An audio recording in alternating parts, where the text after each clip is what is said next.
विदुर जी ने जब घर का त्याग किया होगा, क्योंकि जिस समय युद्ध चरम सीमा पे था, ये महामंत्री थे, इन्होंने कहा कि मैं महामंत्री पद से इस्तीफा देता न हूँ और मैं तीर्थाटन को जा रहा हूँ। इधर युद्ध चल रहे हैं, भीष्म पितामह बाणों की सैया पे पड़े हुए हैं, एक से एक मारा जा रहा है, जिंदा हो रहा है, और वो तीर्थाटन कर रहे हैं। कितनी टॉप की स्थिति होगी, विचार करना। उसी परिवार के तो थे ये। तीर्थाटन में भगवान का भजन करना, समय से गंगा जी की स्नान करना, परमात्मा की कथा को सुनना, वेद वेदांत की बातों का ध्यान करना, मनन करना, चिंतन करना, उसमें सदा रहते हुए ब्रह्ममय स्थिति में रहना, उसे तीर्थाटन कहते हैं। एक तरफ मार काट हो रही है, एक तरफ भगवान में बैठे हुए हैं, एक तरफ उनका भाग्य और एक तरफ विदुर जी का। मीरा जी ने जब घर का त्याग किया था, तब जाना दुनिया ने कि मीरा जी है।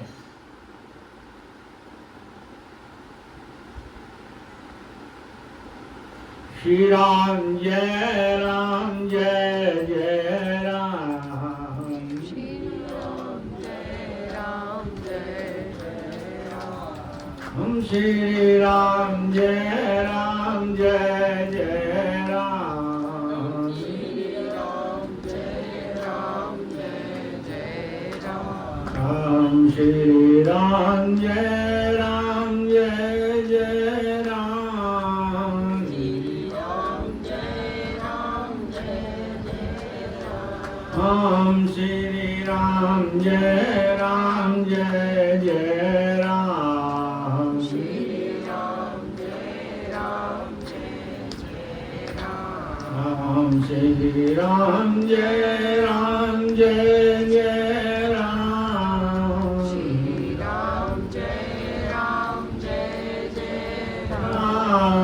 श्री राम जय राम, जय जय राम, श्री राम जय राम, जय जय राम। हम श्री राम जय राम, जय जय राम, श्री राम जय राम, जय जय राम,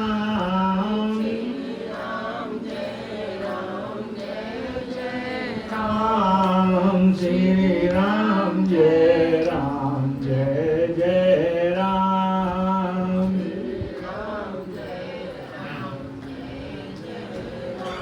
हम श्री राम जय राम, जय जय राम, राम जय राम, जय जय राम, श्री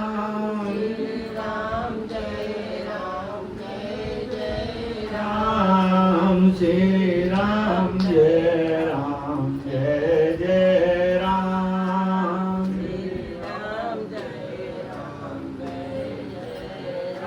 बोलिए सच्चिदानंद भगवान। ये जो संस्कार होते हैं, ये भगवान की कथा सुनने से प्रबल संस्कार इस जीव से उत्तम होते हैं। जागृत अवस्था में जैसे हम लोग बैठे हुए हैं, भगवान की कथा को श्रवण कर रहे हैं, ये उत्तम से उत्तम संस्कार ये बनते हैं।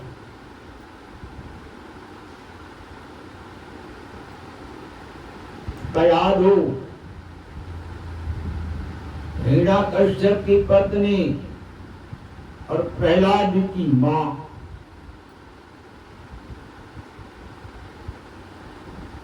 उसी कयाधु गर्भवती थे। इंद्रदेव ले जा रहे थे, नारद जी ने देखा, तुरंत कयाधु को अपने आश्रम में लाए। गर्भवती थी। ये संत किसे कहते हैं? राक्षस की पत्नी दंड की अधिकारी होती है, क्योंकि वो भी पाप करता है तो वो भी पाप करती है। लेकिन गर्भवती होने के कारण नारद जी को दया आ गई। नारद जी ने कहा, बेटी तुम आश्रम में रहो। वो आश्रम में रही। अब आश्रम में क्या होता है, समय से उठना, ब्रह्म मुहूर्त में उठना, भगवान की कथा का श्रवण करना, भगवान से प्रेम कैसे हो ये साधन करना। इसके लिए तन को भी कसा जाता है और मन को भी कसा जाता है। आश्रम में यही काम होते हैं। नारद जी उस कयादु को भगवान की कथा सुनाते थे और वो भी राक्षस प्रवृत्ति को छोड़ करके महाराज जी के अनुसरण में रहती गई। उसी कयादु से वही जो गर्भवती अवस्था में जो वो आश्रम में रही थी, उन्हीं से जन्म हुआ था प्रहलाद जी का। संस्कार बना, प्रबल संस्कार बना। नारद जी का प्रयास, अनुसरण में रहना, ये कयाधु की भक्ति है, ये कयाधु की साधना है। क्योंकि अच्छे से अच्छे महापुरुष मिल जाते हैं, हमको उनकी बात पे विश्वास ही नहीं होता है। सत्य क्या है, असत्य क्या है, धर्म क्या है, अधर्म क्या है, ये नहीं जान पाते हैं। चाहे कितने ऊंचे से ऊंचे महात्मा जी के पास पहुंच जाए, अरे साक्षात भगवान जी ही राम के रूप में, दुनिया उनको मानती थी, रावण नहीं मानता था। राक्षस जितने थे कहाँ मानते थे, भगवान कृष्ण कौरव कहाँ मानते थे उनको भगवान। तो कयाधु जो थी, नारद जी की बातों को सत्य मानती थी। तब उसने प्रहलाद जी जैसे पुत्र को जन्म दिया। कथा को श्रवण करना भी आवश्यक है और अनुसरण करना भी आवश्यक है। कथा जब ही फलीभूत होती है। भगवान की कृपा भी जब ही होती है। कथा को श्रवण भी करो और अंगीकार भी करो। प्रहलाद जी का जन्म हुआ, संस्कार है, अभी बालक ही है। तो आवा लगा हुआ था कुम्हार का, उसमें बच्चे दो बिल्ली के धोखे से घड़े में थे और आवा के माध्यम से वो उसके अंदर पहुंच गए। जब आवा लग गया, आग जल गई पूरी तरीके से उसको पकाने के लिए, तो जिसने आग लगाई थी आवा था, उस कुम्हार की माँ थी।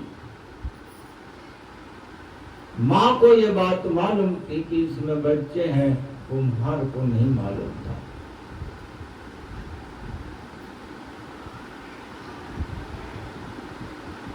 वो रो रही थी, हे प्रभु जी अब क्या होगा, दो बच्चे बिल्ली के इसमें जल गए होंगे, हमारे पास कितना बड़ा अपराध हुआ। हे परम पिता परमेश्वर, आप उन्हें बचा लो, कैसे भी हो उनको बचा लो। प्रबल संस्कार। प्रहलाद जी उस माँ के पास गए बालक रूप में, तो बोले माँ क्या हो गया। बोले ऐसे हुआ कि बच्चे दो बिल्ली के बेटे ने लगा दिया, अब उसको परमात्मा ही बचा सकते हैं और कोई नहीं बचा सकता। अच्छा, परमात्मा पे इतना बड़ा विश्वास। आवा खोला गया, वो दोनों बच्चे जीवित निकले। प्रहलाद ने देखा जब इस आवा की अग्नि में अगर कोई बचा सकता है वो ईश्वर है, तो उस समय पर हिरण्याकश्यप कहता था कि मुझे ईश्वर मानो। ये भगवान विष्णु जी का विरोधी था, क्योंकि इसके भाई हिरण्याक्ष का वध भगवान ने किया था, वो भी राक्षस था। भगवान से विरोध करने पे ये कहता था कि मुझे ईश्वर मानो, मैं ईश्वर हूं। जो उनके पास है वो हमारे पास है। इस चीज की कमी है हमारे पास। धन है, वैभव है, ऐश्वर्य है, आयत है, पुष्ट है, ताकत है, सब कुछ हमारे पास है। न यहाँ मार सके, न वहां मार सके, न नीचे, न ऊपर, न रात्रि में, न दिन में। मैं ईश्वर हूं, मैं मृत्यु को कहां प्राप्त होता।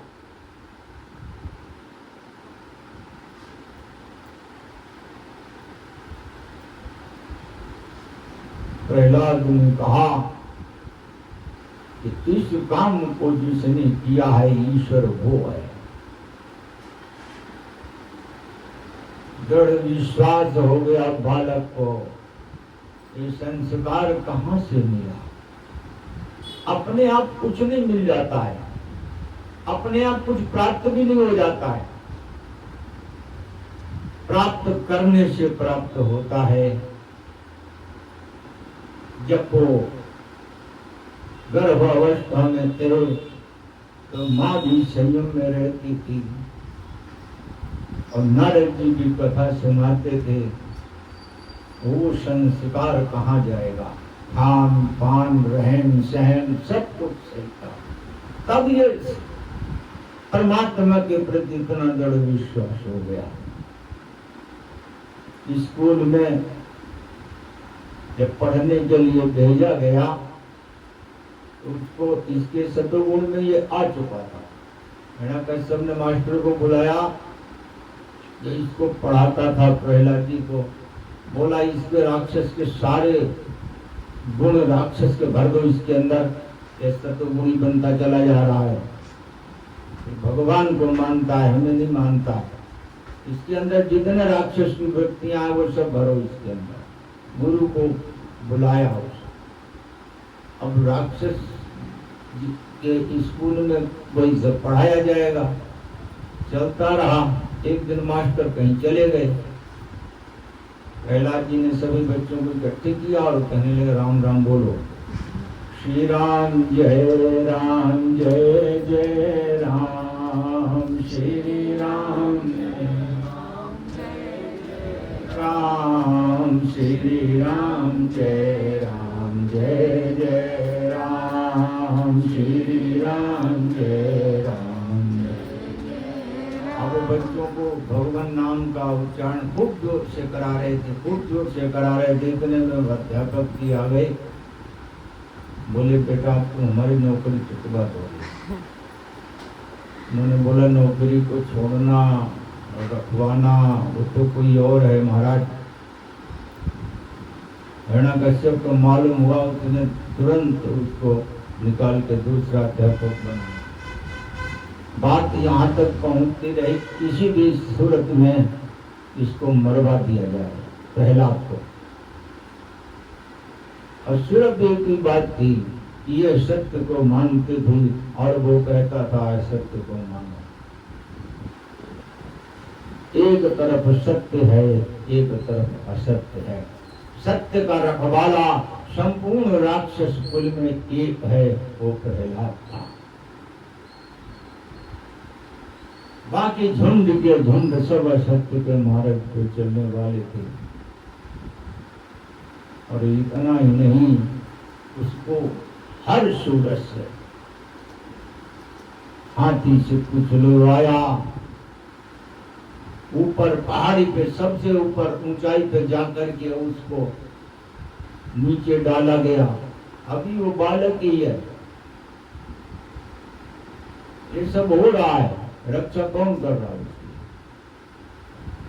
जो सत्य के मार्ग पे चलता है, परमात्मा उसकी कितना अनुकूल होते हैं। और शक्ति भी हृदय के अंदर बैठे हुए दे देते हैं। जैसे पापी आदमी को दिल बिठा देते हैं भगवान हृदय के अंदर, जैसे कोई बड़ा अपराध कर दे तो उसे हमेशा कोई डर रहेगा, हमेशा सोते में जागते में उठते बैठते में पाप का प्रभाव होता है, डर भय। कौन देता है? प्रभु जी देते हैं, तो बाहर का आदमी नहीं देता है कुछ। उसी प्रकार से जो सत्य के मार्ग पे चलता है, उसके अंदर दिव्य शक्तियों का संचार प्रभु जी करते हैं।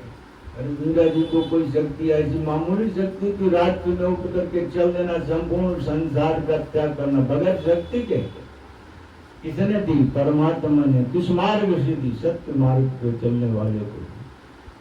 विदुर जी ने पूरा कौरव और पांडव सबका त्याग कर दिया था, जितनी समय तक युद्ध चलता रहा। ये शक्ति कहाँ से मिली? अपने आप से मिल गई। सत्य के मार्ग पे चलोगे तो ये सब कुछ आएगा, अपने आप आएगा। माँ ने कहा था हनुमान जी से, क्योंकि हनुमान जी के कर्म से, हनुमान जी की भावना से, हनुमान जी के प्रेम से माँ इतनी प्रसन्न हो गई थी।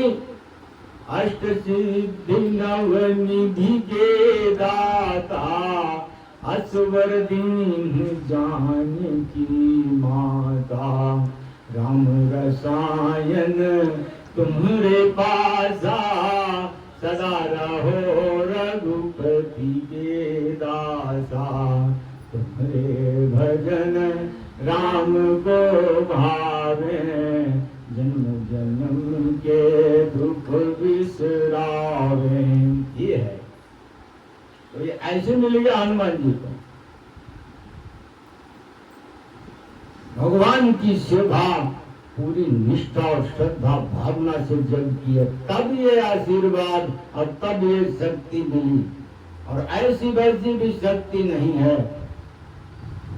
जिस समय इंद्र आया था, उस समय पर हनुमान जी का क्या रूप रहा होगा? इंद्रजीत जब आया होगा, हनुमान जी का उसके प्रति क्या रूप रहा होगा?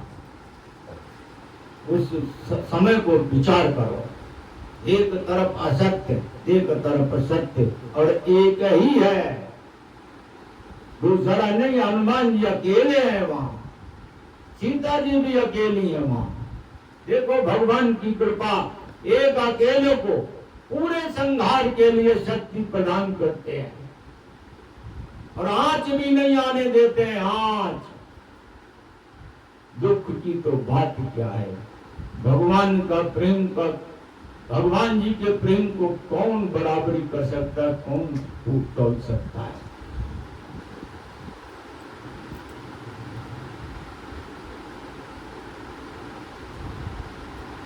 इतना प्रेम अपने भक्त से करते हैं अकेले हनुमान जी, और इतना बड़ा संहार करना। एक प्रहलाद जी और संपूर्ण राक्षस कुल को चुनौती देना, अभी बालक ही है। ये दो हैं, एक साधना और एक भगवत प्रेम, भगवत कृपा, तब ये सब आता है। ऐसे नहीं आ जाएगा चाहा और मिल जाए। ये भगवान ने विधान नहीं बनाया, जो करोगे वो पाओगे।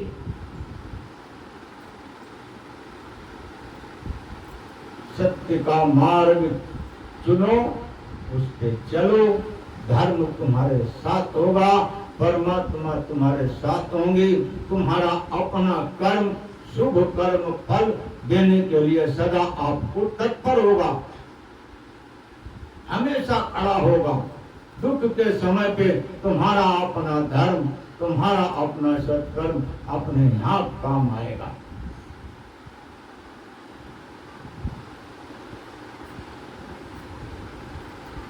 सच्चिदानंद भगवान की शरण में रहो, यही सबसे बड़ा सुख है। और जब एक स्थिति ये भी समझो, विचार करना खूब अच्छे से। जब तक विचार नहीं करोगे, चिंतन नहीं करो, कथा फल नहीं देती है। कथा फल जब भी देती है, जैसे कथा में कोई बात आपने अच्छी सी सुनी, उसको अकेले में विचार करो, छोड़ो नहीं उसको। वही चिंतन तुम्हारे अंदर धर्म का प्रवाह करेगा। जिस समय प्रहलाद जी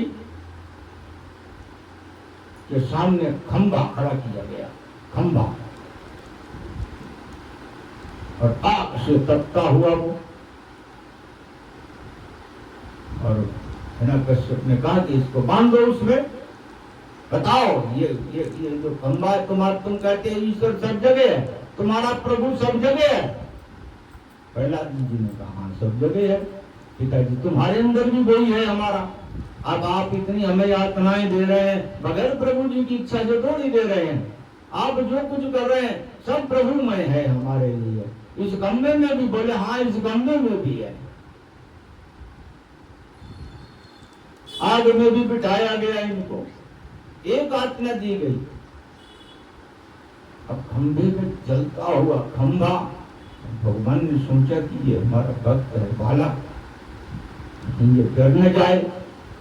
बात तो इसने बहुत अच्छी की है, सत्य के मार्ग पे है, लेकिन कहीं डर न जाए। ये जलते हुए खंभे पे चींटी का रूप लिए और प्रहलाद जी के सामने पहुंच गया खंभे पे।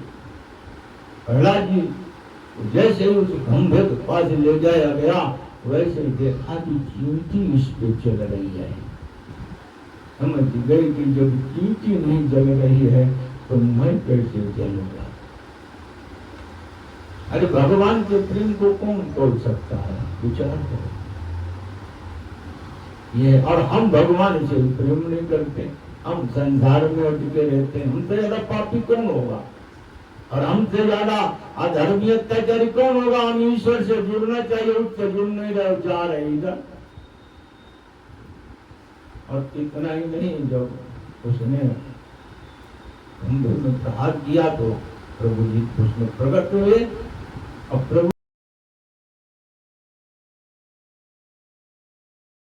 कितने ही करो, पुण्य के काम कितने करो, वो तुमको दुखी देंगे तो नहीं देंगे। हृदय की शुद्धता अत्यंत आवश्यक है। भगवान की योजना देखो, हृदय में था इसके भगवान विष्णु से विरोध करना। तपस्या की तो शक्ति तो मिलेगी। ब्रह्मा जी प्रकट हुए, बोले मांग लो बेटा, क्या मांग रहे हो। बोले मैं मांगता ये हूं कि हमें कोई मार न सके। ब्रह्मा जी ने कहा ये तो वरदान मैं तुम्हें दे ही नहीं सकता हूं, क्योंकि जब मैं अमर नहीं हूं तो तुम्हें अमरता का वरदान कैसे दे दूंगा। उसने कहा अच्छा नहीं दे सकता, चल तुम ये दो कि मैं दिन में न मरूं, मैं रात में न मरूं। बोले हाँ ये ठीक है, मैं ऊपर न मरूं, मैं नीचे न मरूं, ये भी ठीक है। मैं अस्त्र से न मरूं, न मैं शस्त्र से मरूं, बोले ये भी ठीक है। जो मन में आया अपनी समझ में, इतने कोई कसर बाकी नहीं रखी, सब मांग लिया। ब्रह्मा जी ने कहा ये उम्र तो ठीक है, ऐसा ही होगा, क्योंकि वो अमरता का वरदान तो कोई दे ही नहीं सकता है। अमर जीव कैसे हो सकता है, जब पंच भौतिक शरीर का ही है तो अमर तो हो ही नहीं सकता। वो अमरता के लिए सारा तमाशा कर रहा। और जब उन्होंने वरदान दे दिया तो इसने समझ लिया मुझे कोई मार ही नहीं सकता है। और भगवान ने क्या देखिए कैसा बनाया, न रात्रि है, न दिन है, न अस्त्र है, न शस्त्र है, न मानव है, न पशु है, किसी चीज की कमी नहीं रखती। इसके लिए अपने भक्त के लिए। और जब प्रकट हुए तो जब इसको अपनी जांघों की बिछाया है भगवान ने हिरण्यकश्यप को, तब इससे पूछा कि अब ये बता तेरे वरदान सब सत्य हो रहे हैं कि नहीं हो रहे। बोले हाँ सत्य हो रहे हैं। तब इसके नाखूनों से जो इसके पेट को फाड़ा है, उस समय पर भगवान बहुत क्रोधित हुए, बहुत क्रोधित हुए, इतने क्रोधित हुए कि भगवान शिव जी, ब्रह्मा जी, अन्य देवतागण घबरा गए कि अगर थोड़ी देर अगर ये और क्रोध में आ गए तो सारा संसार जल जाएगा। क्रोध इसलिए किया, एक तरफ भक्त है, दूसरी तरफ राक्षस है, इसलिए भगवान को क्रोध आया।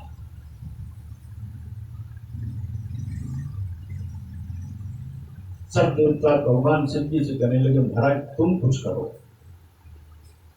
उन्होंने बोला भाई स्वरूप को मैंने कभी नहीं देखा, भगवान को मैं कुछ नहीं कर सकता हूँ। लक्ष्मी माँ के पास गए कि तुम कुछ करो। उन्होंने बोला मैं सब कुछ कर सकती हूँ, मैंने इस रूप को कभी देखा ही नहीं है तो मैं उनके पास कैसे जाऊँ, कैसे कुछ कहने के लिए।